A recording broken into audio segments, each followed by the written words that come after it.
All right, so in the previous sections, we were looking at how we could determine the empirical or molecular formula of a substance if we were given information about the percent composition. And one way they can actually sort of determine that is with a combustion analysis. So based on the amount of carbon dioxide produced, they can figure out how much carbon was present in that substance. Similarly, with water, they can determine how much hydrogen was there. And then just based on the difference between carbon and hydrogen from the original sample, they can determine the oxygen. So assuming it was a carbohydrate, something that only contained those three elements. And the reason that ultimately that process works is because of what we're going to be looking at, known as stoichiometry. If this will go through. There we go. Which is just going to be essentially relating one substance to another in a chemical reaction, but it's going to be doing it with the mole. So rather than looking at grams, we're going to be relating these substances based on, as the first one here is just the molecules, but we can also do it with the mole, which is going to be the same concept, just on a larger scale.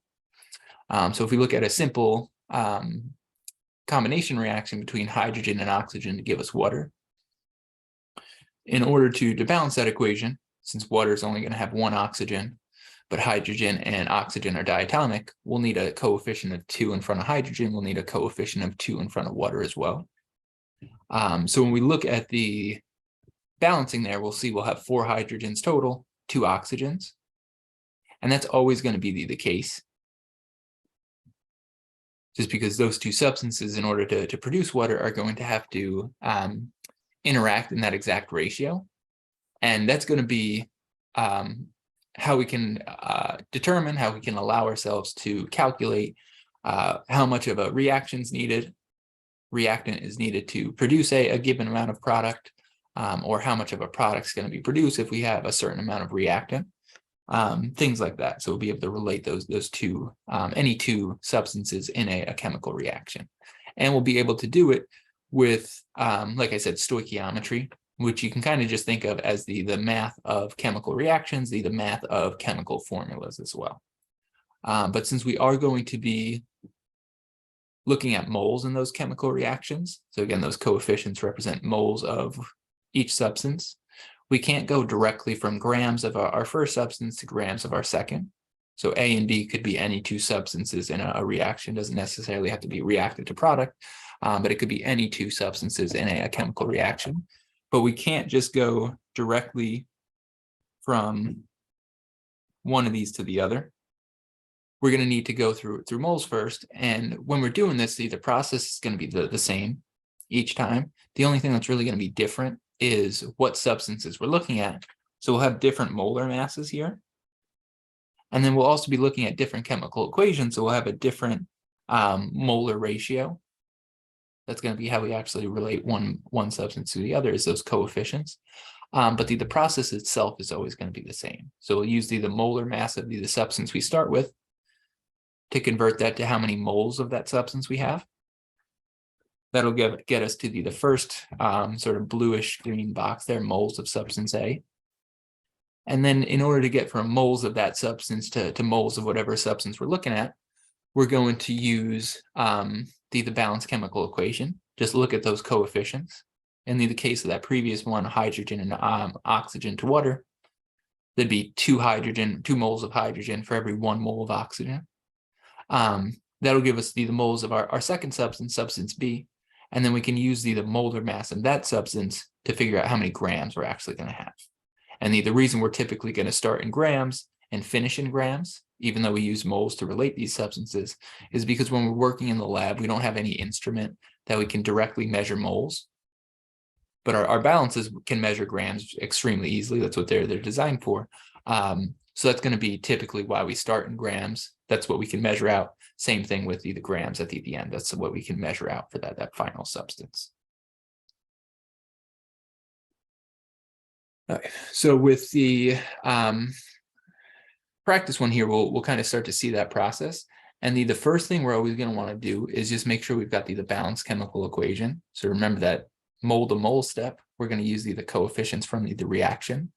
So we need to actually have that chemical reaction. We need to have that chemical equation fully balanced. So that should always just be your first step, making sure that that equation is balanced. And with this one, it tells us iron reacts with oxygen to give iron 3 oxide. And then it asks if an ordinary iron nail, assuming it was pure iron, had a mass of 1.05 grams, how much of the iron 3 oxide would be produced if it fully turned to that oxide, that rust. So like I said, the first thing we need is that balanced chemical reaction. So with our reactants on the left, we'll have iron, Fe, and then we'll have oxygen diatomic, O2. I don't know why it's taking so long when I went right there, but with the product then, we're going to have iron 3 oxide. So we've got to do a little bit of work to figure out what that formula is going to be. And remember, with the subscripts, or with the Roman numeral rather, that tells us exactly what the charge on that ion is going to be. So iron 3 doesn't mean we're going to have 3 of those ions. It means it's going to have a positive 3 charge. And then oxide is going to be the negative piece of that substance. So it's going to have the negative 2 charge, since it's a group 16 chalcogen. It needs to gain 2 more electrons to get a full valence shell. So we're going to see the formula there. If we do the crisscross method, we'll need 2 of those ions for every 3 oxygens. So our formula is going to be Fe2O3.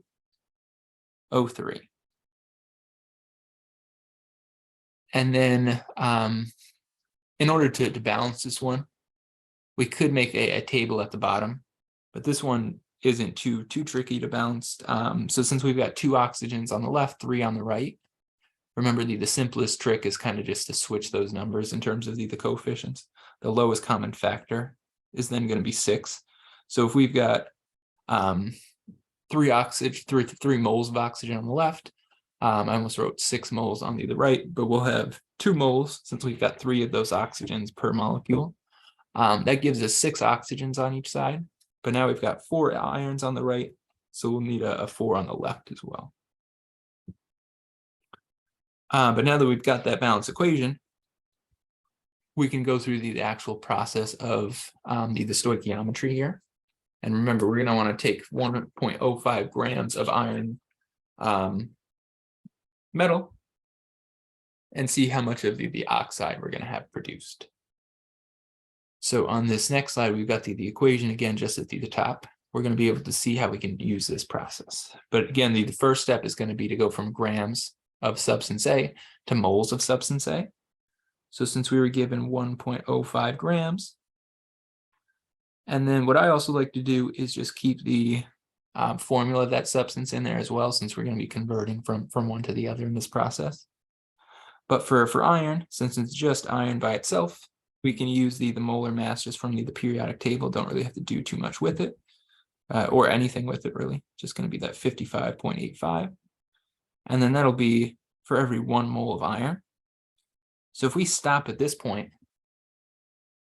we're going to see grams of iron cancels. Now we're just left with moles of iron. But we want to get to grams of iron 3 oxide. So we then have to use our mole to mole ratio. And by mole to mole ratio, what we're going to be looking at is just those coefficients. So iron's got a 4, iron 3 oxide's got a 2 in front of it. So for every 4 moles of iron, we'll have 2 moles of iron 3 oxide. So with this second step, since we had moles of iron on top, we'll need moles of iron on the bottom.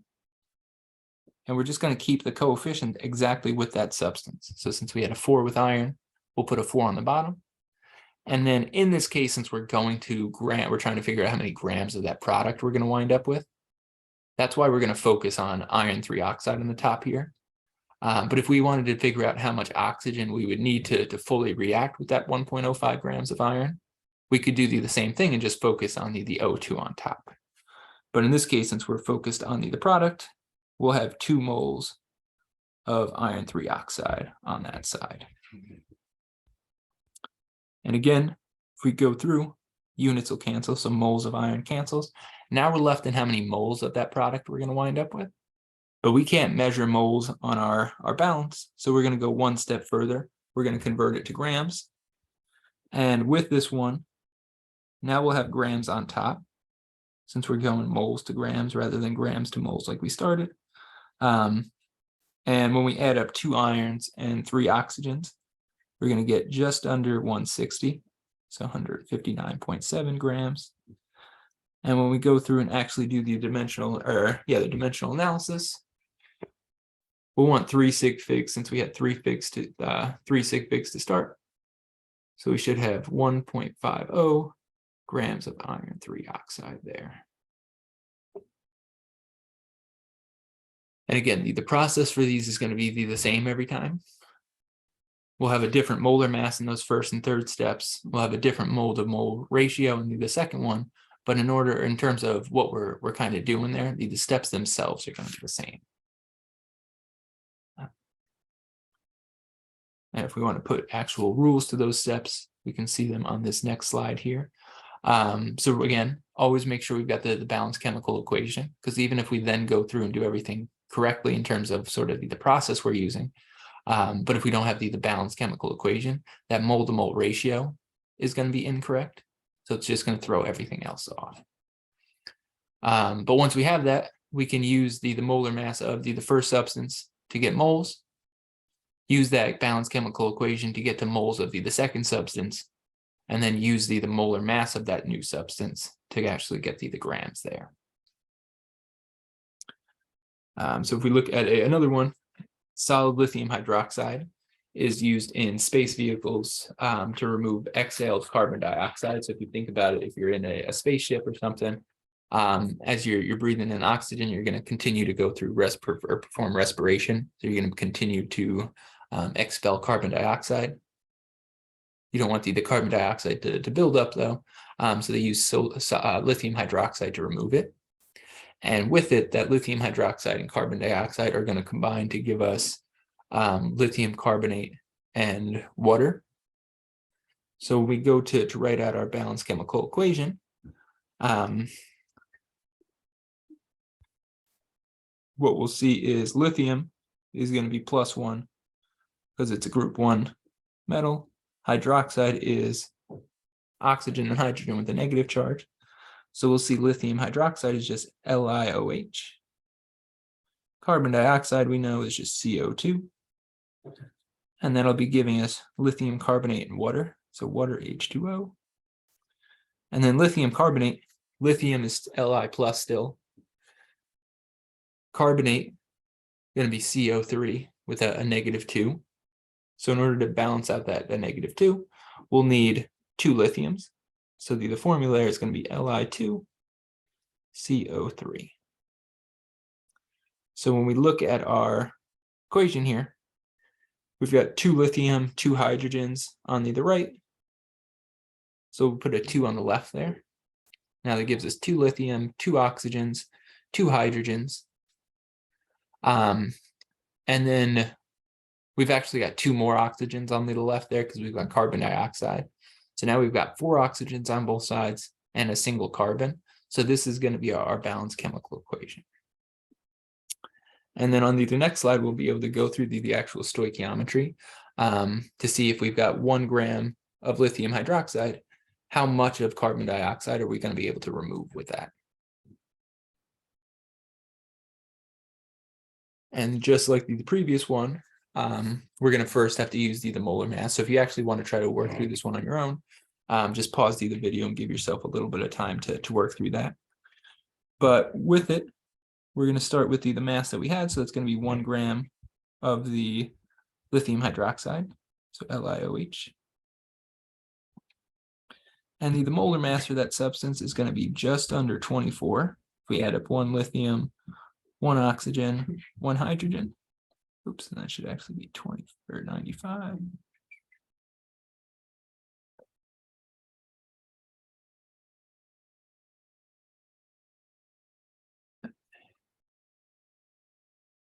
And then we get 2 moles of lithium hydroxide from this chemical equation for every 1 mole of the carbon dioxide. So just like the previous one, if we look at the units, grams are going to cancel top and bottom. I didn't put lithium hydroxide here, but it's really moles of lithium hydroxide on the top of that first step. So that'll cancel moles of lithium hydroxide on the bottom of the next one. We'll be left in moles of carbon dioxide. But since we want grams, we'll go one step further and use that molar mass of 44.01 grams of CO2 for every 1 mole of CO2. So just 1 carbon plus 2 oxygens. And then when we go through and actually do the calculation there, we had 3 sig figs in our initial mass. So we're going to want 3 sig figs in our final one. So we'll get just over 0.9. We'll wind up with 0.919 grams of the CO2. So with the first one, we were going from reactant to product, trying to figure out that relationship. In this case, we're looking at 2 different reactants, but the process is still going to be exactly the same. So no matter what substance we're starting with, if it's a reactant or a product, what substance we're trying to convert to, if it's a reactant or a product, doesn't really matter. As long as we've got the balanced chemical equation and use that mole-to-mole ratio to relate those 2 substances. So again, in this case, we have 2 moles of lithium hydroxide for every 1 mole of carbon dioxide. So that's why in the middle there, we just have those coefficients for 1 for CO2 and 2 for the lithium hydroxide.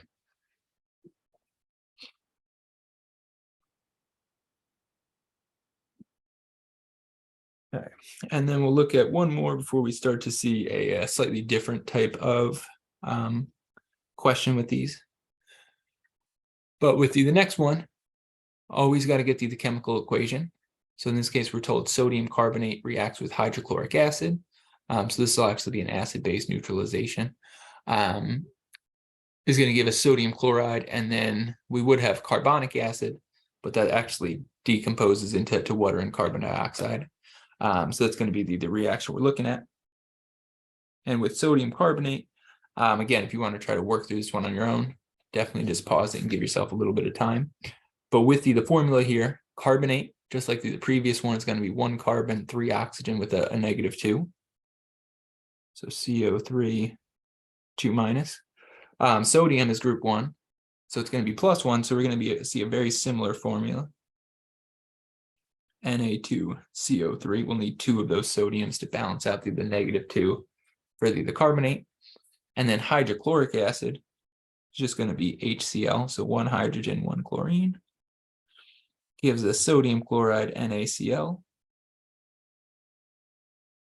And H2O and CO2. Duh. So with the products, all fairly familiar formula there. But again, we want to make sure that we've got this balanced. So we're just looking at it quick. Got 2 sodium on the left, just a single sodium on the right. So what I'm going to do is put a 2 there, but now we've got 2 chlorines. Need a 2 in front of the hydrochloric acid, and that'll give us the 2 hydrogens we need on that side as well. So now if we look at it, we've got 2 sodiums, 1 carbon, 3 oxygens, 2 hydrogens, and 2 chlorines on both sides. So that's going to be our balanced equation. So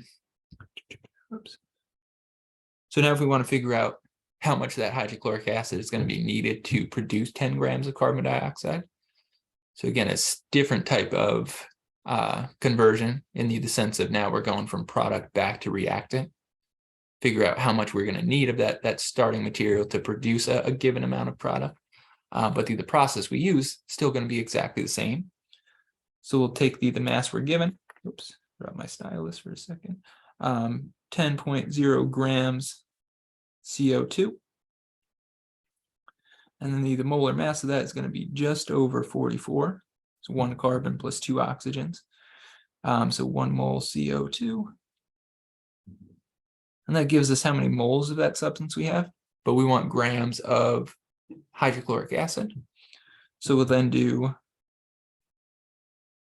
1 mole CO2, 2 mole. I'll have to put HCl up top here, just so we know. But now if we stop at this point, this tells us if we had produced 10 grams of carbon dioxide, how many moles of HCl would we need? And for this question, actually, the way it's worded doesn't actually specify a unit, it just says how much. So if we left it in moles, that would technically tell us how much of that substance we need. But if we wanted the grams, which we would never actually really have for hydrochloric acid since it's going to be a solution. We'd usually have milliliters of a given concentration, but we'll see that one later in the course. For now, we'll just convert it to grams anyway. So we'll have 1 mole HCl on the bottom. And then this is going to be 36.46 grams because we've got 1 hydrogen with that 1 chlorine. And when you go through and actually plug this one in with our sig figs, we'll round it up from 16.57 just to 16.6 grams HCl. So if we wanted to produce 10 grams of carbon dioxide via this reaction for whatever reason, we would need 16.6 grams of the hydrochloric acid to fully react in order for that to occur. But with that, you'll notice that, or you may have noticed I said fully react, because depending on how much of the other reactant we have, we may not be able to get all of this HCl to react. So even though we could start with 16.6 grams of HCl, but if we don't have an equivalent amount of sodium carbonate, let's say we maybe only have 1 gram of sodium carbonate, that's not going to be enough for all of the HCl to react. So that's going to be something that we also have to consider. And that's what we're going to be looking at when we look at what are known as limiting reagents or limiting reactant. And essentially, if we look at a recipe for cooking anything, in this case, we can think about cookies. You're going to need butter, you're going to need sugar, you're going to need flour, you're going to need eggs, and then milk, whatever it's going to be. You may need other things as well, chocolate chips or whatever you're going to put in them. But with that recipe, there's going to be a set ratio of those ingredients to one another, similar to the mole-to-mole ratio in a chemical reaction. And if we wanted to make twice as many cookies, we would have to double everything in that recipe, or if we wanted 1/4 as many, we would use 25% as much of everything, but it would still be that same ratio. So when we're looking at limiting reactants or limiting reagents, if we're thinking about something like these cookies still, if we look at this picture, we've got a, looks like a mostly full jug of milk, mostly full carton of eggs. The flour is filled up pretty high. Butter, we've got at least a stick of, but with the sugar, it's empty. So when we're thinking about making cookies, we may have enough ingredients in terms of the butter, the flour, the eggs, the milk, but with the sugar, we're not going to have enough. And that's going to be why the sugar is going to be known as the limiting reagent. It's going to be what determines how much, or it's going to determine the limit on the amount of cookies we can make. We're going to see the same thing with these chemical reactions. There's going to be one substance that's going to be known as the limiting reactant, and that's going to be the one that determines how much of a reaction actually takes place, because that's going to be the substance that gets used up first. So that'll be the substance that we actually run out of first. And then the rest of the ingredients, or the rest of the reactants, are just going to be known as, or called in excess. So if we look at a reaction here, hydrogen and oxygen go into water. And we actually saw this one before. So H2 plus O2 goes to 2H2O. So we're going to need twice as many hydrogen molecules as we do oxygen molecules. But with the example here, we've got 10 hydrogen molecules, 7 oxygen molecules. So when these go to react, we're going to be able to have all of that hydrogen react, because we really only need 5 oxygen molecules in order to do it. But once we react all of those hydrogen molecules, we're still going to have 2 oxygens left over. But since we've already run out of hydrogen, those oxygens aren't going to be able to react, at least not according to the same equation. If there was something else mixed in, we may be able to have some other reaction take place. But in terms of this specific one, we're going to run out of hydrogen first. We're going to be left over with oxygen. So what we're going to be calling the hydrogen then is the limiting reactant, because we don't have enough of it to react with all of the oxygen. And then with the oxygen, we would just say that's going to be in excess. We've got too much of it. We've got extra of it left over. And that's why we sometimes call it the excess reagent. So in certain equations, certain questions, it may tell us hydrogen reacts with oxygen in excess, meaning that we've got plenty of oxygen to react with any amount of hydrogen we have there. But in other cases, we'll have 30 grams of one substance and 45 of another. How much of a product is produced? We need to identify, we need to determine which of those substances is going to be our limiting reactant, which of them is going to be in excess, so we can accurately determine how much of a reaction is going to take place, how much of that product is actually going to be produced. And we can look at an example with the combustion of methane. So remember, combustion reactions essentially just burning a hydrocarbon and oxygen. Always going to produce carbon dioxide and water, but depending on what that hydrocarbon is, we'll have a different set of coefficients in front of all of those. And with this one, it tells us we've got 10 grams of methane, 20 grams of oxygen. We want to first determine what's going to be the limiting reactant. So which of those substances is going to get used up first, as well as how much of water is actually going to be produced if we mix those two substances in those ratios. And with it, there's a couple different ways we could approach it, but no matter what, we're going to need the chemical equation first. Do we have? No, we don't have it there. So with the chemical equation, we'll see CH4 plus, I'm just going to balance this one for us just to save us a step, but we'll have 2 moles of oxygen for every 1 mole of carbon dioxide plus every 2 moles of water. All right. But with this one, there's a couple ways we could approach it. We could take 10 grams of methane, convert it to oxygen. So use our dimensional analysis, use our stoichiometry to figure out if we've got 10 grams of methane based on this reaction, how much oxygen would we need? And then we could do the same thing with oxygen, convert it back to methane, see how much that's going to be needed.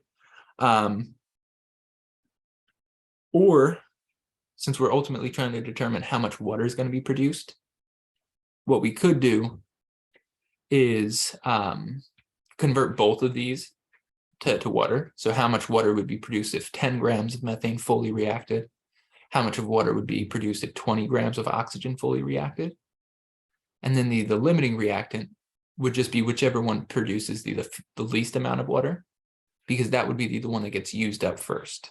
So there's a couple of different ways you could approach it. And with it, the process is going to be the same as the previous dimensional analysis. It's just now we've got to kind of think about which of these reactants is going to be the determining factor, which of these is going to be the limiting reactant. And I'm not going to show it just so we can see all of those.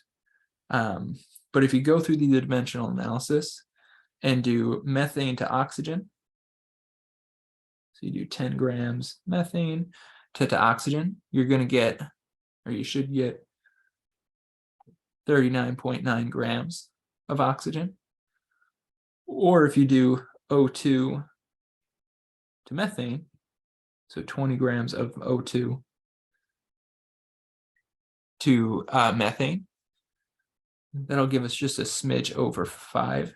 So if we think about what these numbers mean, and again, you can practice the dimensional analysis, see if you've got that down, because you should get 39.9 grams of oxygen if 10 grams of methane react, or you should get 5 grams of methane if 20 grams of oxygen react.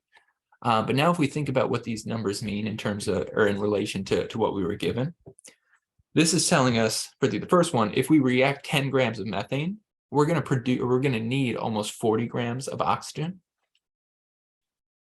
But we only have 20 grams of oxygen. So we're going to run out of that oxygen much quicker. Or if we look at the other one, we're going to see the same thing. If we react 20 grams of oxygen, we're only going to need 5 grams of methane. We've got 10 grams of methane though, so we're going to have extra methane. So when we have these two react, we're going to run out of the oxygen first. And that's why oxygen would be our limiting reactant. So then what we can do is take that 20 grams of oxygen and do the dimensional analysis, but in this case, convert it to how much water would actually be produced. So convert it to H2O. And when you do that, what we're going to see is that we should produce 11.3 grams. And with these two steps, you really only need to do one of them technically. Because if we do the methane first and see that we need almost 40 grams of oxygen, we've only got 20, so we don't have enough, meaning that that 20 grams of oxygen is going to be our limiting reactant. Or if we do the 20 grams of oxygen to methane first, we're going to see that we've got extra methane, so oxygen would still have to be the limiting reactant. But I recommend doing both of them just to make sure that you've got, you reach the same conclusion, just to make sure that you didn't screw up the dimensional analysis for one of them. But like I also mentioned, we could have just done methane and oxygen both to water.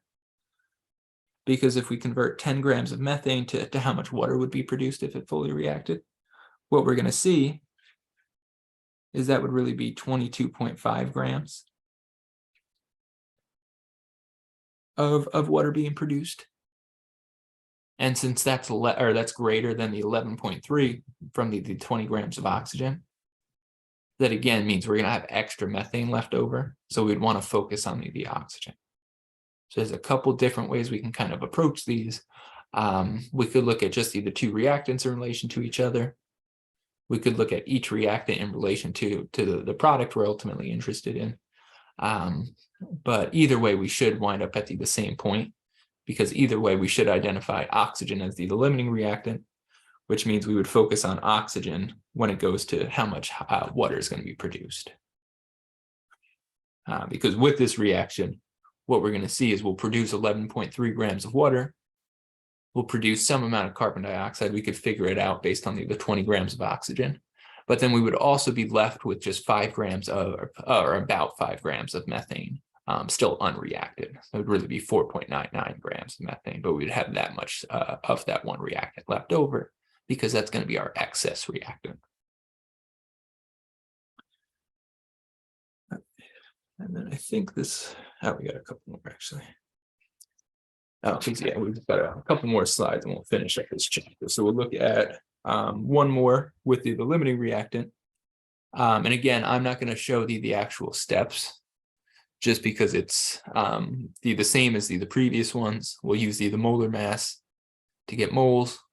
We'll use the ratio of the coefficients in the equation, which in this case we're already given, to go from moles to moles of those different substances. And then we'll use the new molar mass to get the grams of that second substance. But in this case, we still need to identify which is going to be our limiting reactant.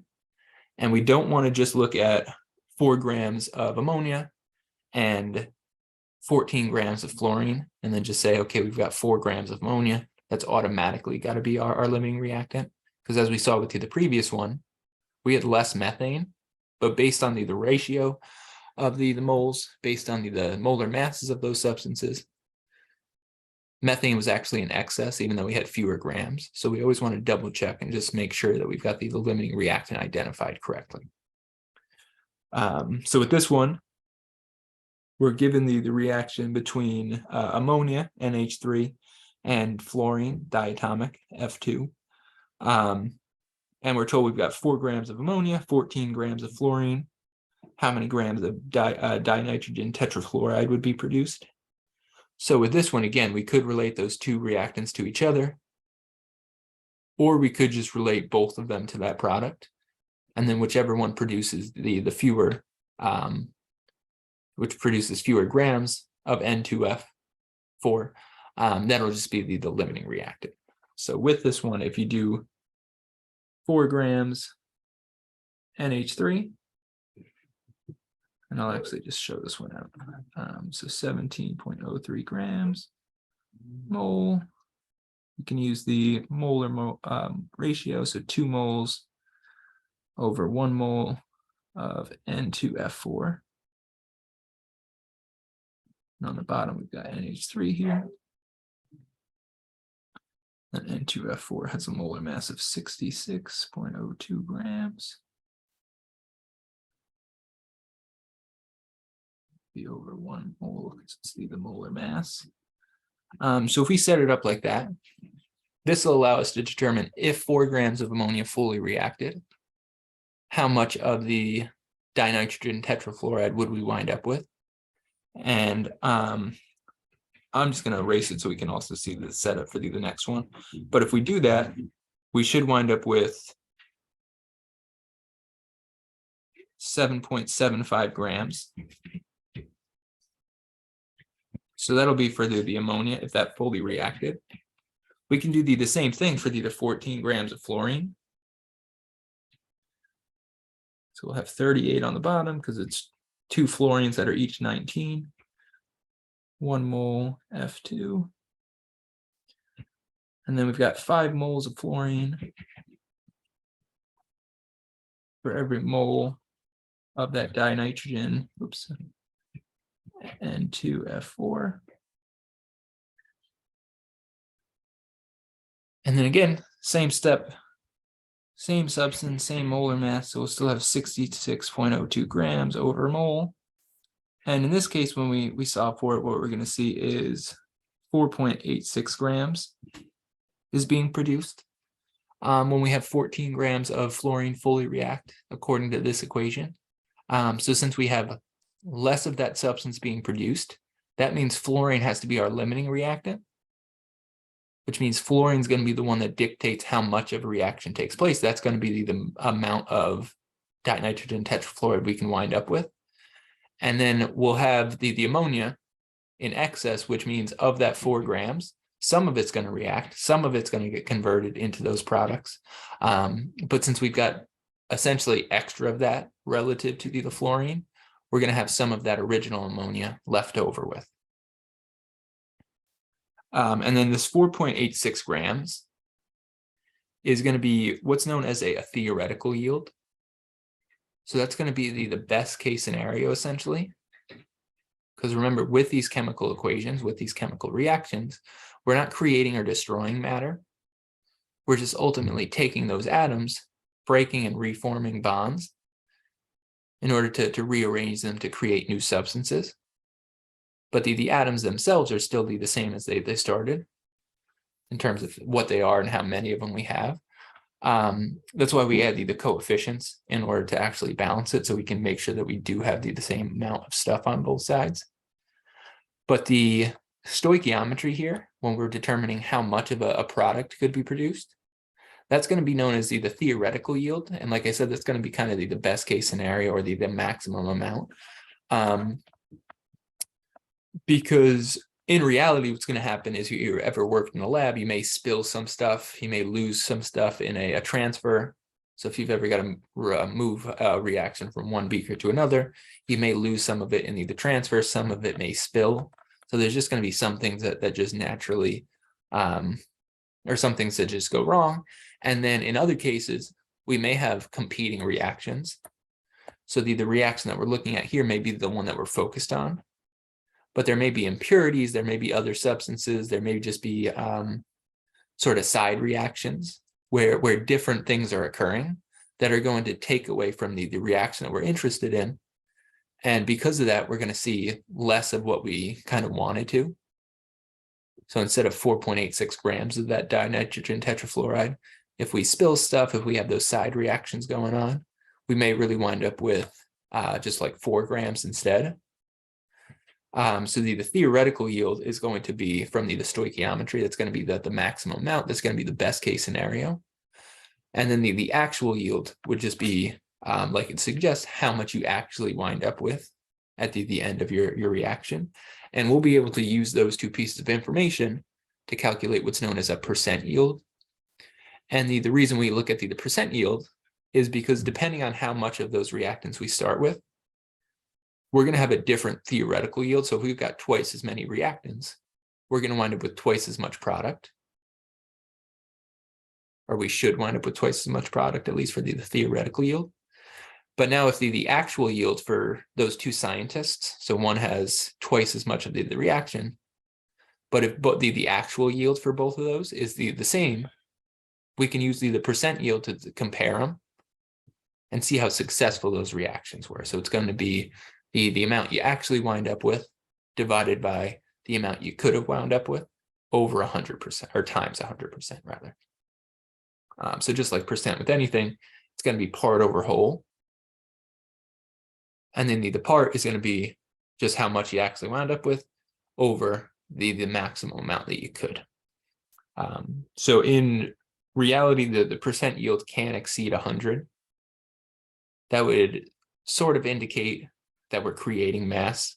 We've exceeded the maximum. But in reality, that does occur. And what that typically just represents is that your sample is going to be wet or it's contaminated with something. So most often you've just got water or some other solvent still mixed in there. So you just need to dry it longer. But in other cases, it could just be contaminated. You may just have other things mixed in there. But it doesn't indicate that you've violated the law of conservation of mass. There's just going to be something else mixed in there. And then, like I mentioned before, with the below 100%, that would just be from maybe spilling something, losing things in a transfer step, or just side reactions competing with and then driving down that actual yield. But if we look at a few examples, aluminum burns in bromine liquid, producing aluminum bromide. So remember, bromine, like mercury, is going to be the only two elements that are liquid at room temperature, or at standard temperature and pressure. And then in this case, we're taking 6 grams of that aluminum, reacting it with an excess amount of bromine. So in this case, we don't have to worry about what's the limiting reactant, because we're told we've got plenty of bromine to react all 6 grams of that aluminum. So we can just go straight from aluminum to aluminum bromide. We don't have to worry about the limiting step.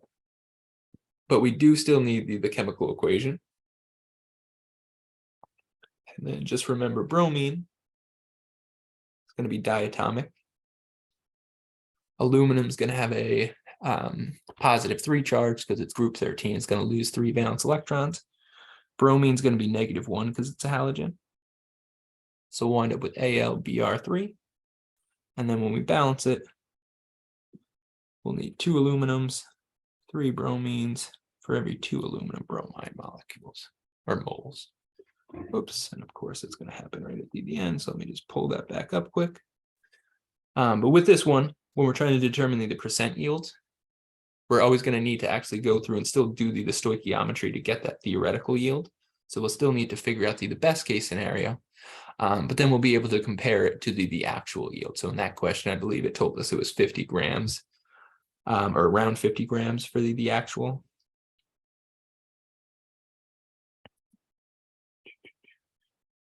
Let me just rewrite, oops. So 2 aluminum plus 3 bromine plus 2 aluminum bromide.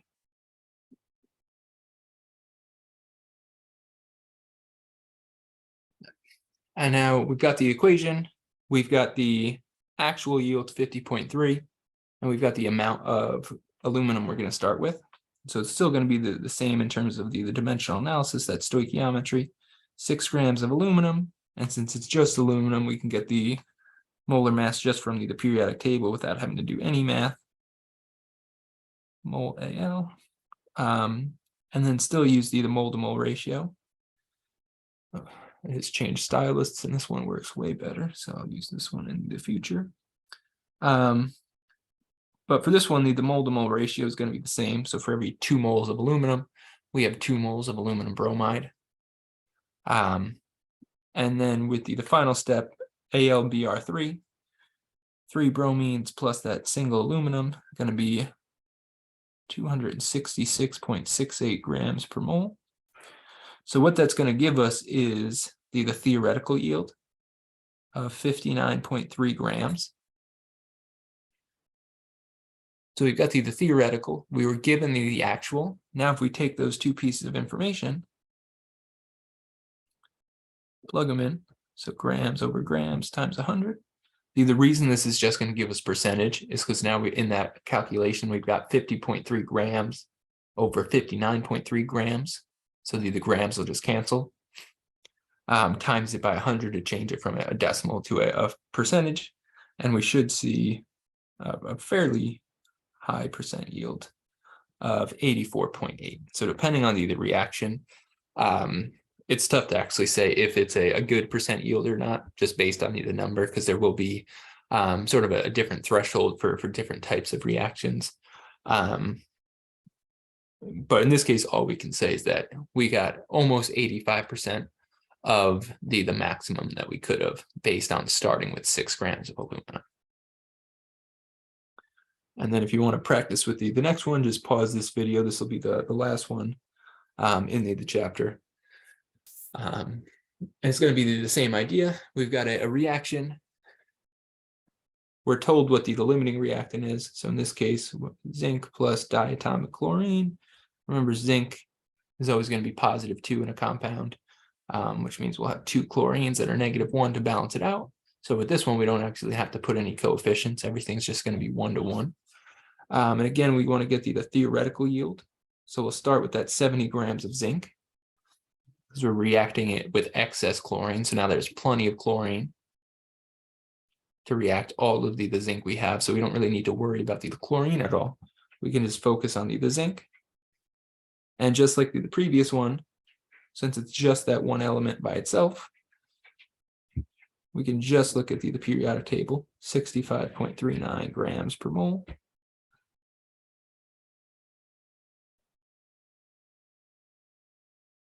For every 1 mole of zinc, we'll have 1 mole of zinc chloride, which has a molar mass of 136.29 if we add up 1 zinc with 2 chlorine.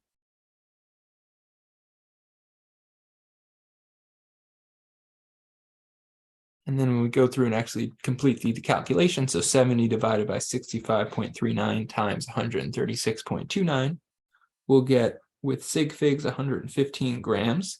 So that'll be the theoretical. Oops. No, that'll be that's the actual, excuse me. So we'll wind up with 146 grams. Sorry, 115 was the actual that were given in the question. But now we can compare those two.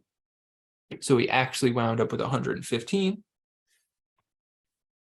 We could have produced 146. So we'll divide those two, multiply by 100 to make it a percentage. And we should get just a little bit under 80%, 78.8. Again, the reason there's 3 sig figs is just because both of those values were given initially, 70.0 and 115 grams. Each just have 3 sig figs there.